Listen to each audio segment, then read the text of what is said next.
wabarakatuh. Perkenalkan, saya Syarifah Anissa. Saya adalah mahasiswi Program Studi Pendidikan Bahasa dan Sastra Indonesia Universitas Sriwijaya. Pada kesempatan kali ini saya akan mengapresiasi cerpen yang berjudul Depresi Nara karya Alia Halisa. Sebelum itu, saya akan menceritakan dulu nih sinopsis cerita ini. Jadi, Nara sebagai karakter utama yang memiliki depresi dan ketidaksehatan mental akibat ketidakharmonisan keluarganya. Hal ini dikarenakan ternyata ibunya Nara ini adalah istri kedua dari ayahnya Nara, begitu.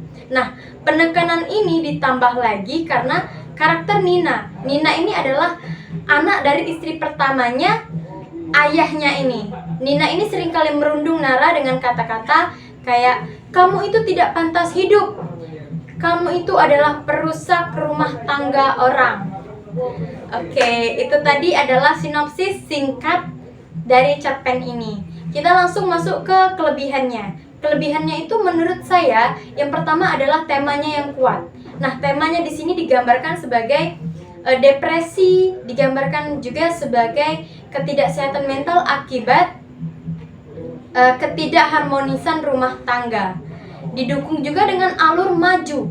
Jadi saya sebagai pembaca itu saya jadi mudah menginterpretasikan sebenarnya hal apa sih yang ingin disampaikan penulis melalui cerpen ini, begitu. Dan juga karakternya itu kompleks. Tokoh Nara ini kompleks. Nara ini kan digambarkan sebagai remaja yang memiliki depresi atau kerusakan mental lah, begitu. Jadi cerita ini semacam hidup dan lebih menyentuh saya sebagai pembaca, begitu. Dan juga konteksnya ini relevan dan juga dramatis. Nah, konteksnya ini kan disajikan sebagai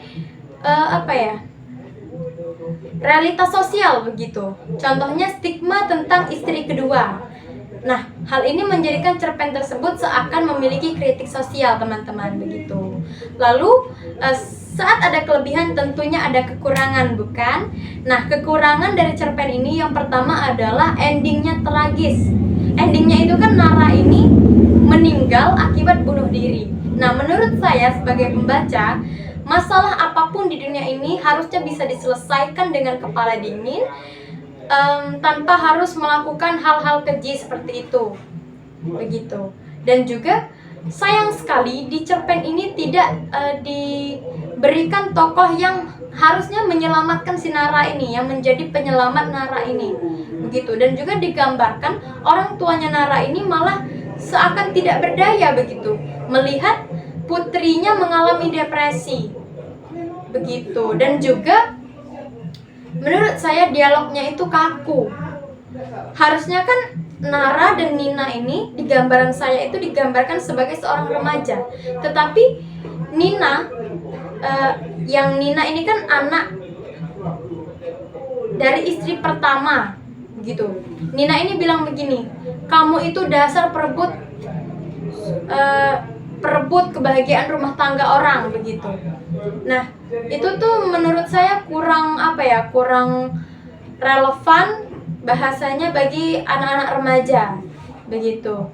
Nah, kelebihan sudah, kekurangan sudah, saatnya kita masuk ke manfaat. Manfaat membaca cerpen ini yang pertama menurut saya adalah menumbuhkan rasa empati terhadap orang-orang yang memiliki ketidaksehatan mental. Yang kedua adalah menyadarkan kita akan pentingnya melindungi orang-orang yang punya ketidakstabilan mental itu, begitu. Dan juga pentingnya untuk mengayomi anak, apalagi sebagai orang tua, begitu. Dan juga kita tahu bahwa perundungan itu besar akibatnya, fatal sekali, bahkan sampai endingnya itu bisa saja tragis, begitu. Nah, lalu unsur intrinsik dari cerita ini yang pertama itu temanya itu sudah saya sebutkan berkali-kali tadi, yaitu temanya ini mengangkat tema tentang depresi, ketidaksehatan mental akibat ketidakharmonisan keluarga, teman-teman. Yang kedua yaitu ada tokoh. Tokohnya itu yang pertama tentunya ada Nara. Nara ini adalah tokoh utama yang memiliki depresi tadi. Yang kedua ada Nina. Nina ini adalah anak dari istri pertama ayahnya si Nara. Yang ketiga ada ayah dan ibunya si Nara. Yang keempat itu ada istri pertamanya ayahnya Nara. Walaupun tidak ditampilkan secara gamblang, tetapi di dalam cerpen itu istri pertamanya itu disinggung secara tidak tertulis begitu. Lalu setelah tema tokoh ada alurnya itu alur maju. Nah, latarnya itu ada latar tempat. Latar tempat itu latarnya di rumah Nara, lalu di jalanan yang sepi dan juga di kamar Nara. Latar waktu itu ada di pagi hari dan juga malam hari. Malam hari itu kayak kilas balik begitu.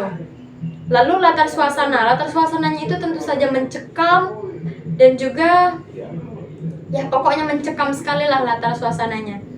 Lalu yang ketiga ada sudut pandang. Sudut pandangnya di sini adalah orang ketiga serba tahu, teman-teman.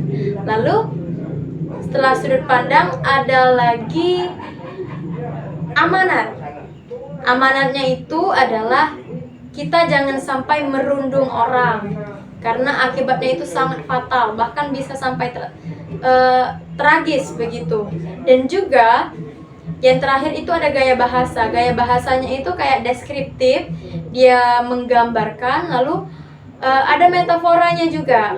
Dan juga gaya bahasanya itu tentu saja puitis, teman-teman. Itu tadi unsur intrinsik ya, teman-teman. Lalu kita masuk ke unsur ekstrinsik.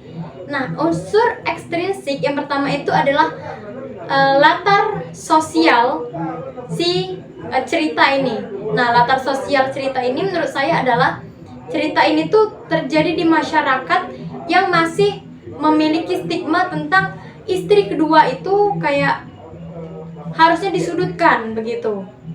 Itu. Lalu yang kedua ada latar psikologis penulis. Menurut saya, psikologis penulis ini, si penulis ini memiliki empati terhadap cerita-cerita mengenai depresi tadi begitu. Jadi diangkatnya lah melalui cerpen. Yang ketiga ada pesan. Nah, pesan moralnya yaitu kita sekali lagi jangan sampai merundung orang, karena perundungan itu akan berakibat fatal bahkan tragis ke depannya, teman-teman. Itu saja dari saya, Syarifah Anissa. Saya ucapkan terima kasih. Bye-bye.